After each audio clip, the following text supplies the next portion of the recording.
आजच्या सिरीजमध्ये आपण पाहणार आहोत शेअर्स म्हणजे काय. मित्रांनो, शेअर्स म्हणजे एखाद्या कंपनीने मालकीचा एक छोटासा तुकडा.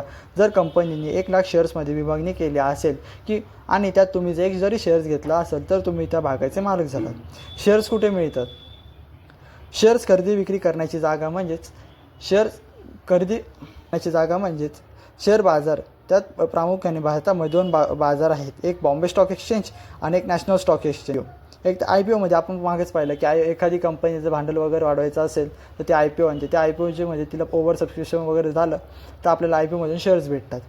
तर मित्रांनो, IPOमधून आपल्याला एक ते शेअर्स भेटतात, नाहीतर सेकंडरी मार्केटमध्ये म्हणजेच जेव्हा IPOचे शेअर्स बाजारात लिस्टेड होतं त्याच्यामध्ये खूप देवाणघेवाण होते, त्याच्यानंतर आपल्याला तेच दुसऱ्या लोकांकडून घ्यावे लागतात. शेअर्स घेतल्यावर नफा कसा होतो?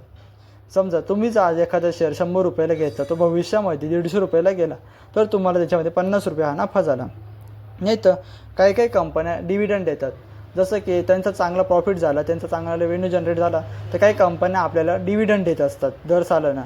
हा डिव्हिडंड कसा जाहीर होतो? जर मित्रांनो, डिव्हिडंड हा एक ॲन्युअल जनरल मीटिंगमधून पण ठरवला जातो की एका शेअर होल्डरला किती डिव्हिडंड द्यायचा. आणि एक इंटरनल म्हणजे एक इंट्रीम डिव्हिडंड भेटतो की जर समजा कंपनीला जर दुसऱ्याच क्वार्टरला चांगला प्रॉफिट झाला तर कंपनी तेव्हासुद्धा आपल्याला डिव्हिडंड देते.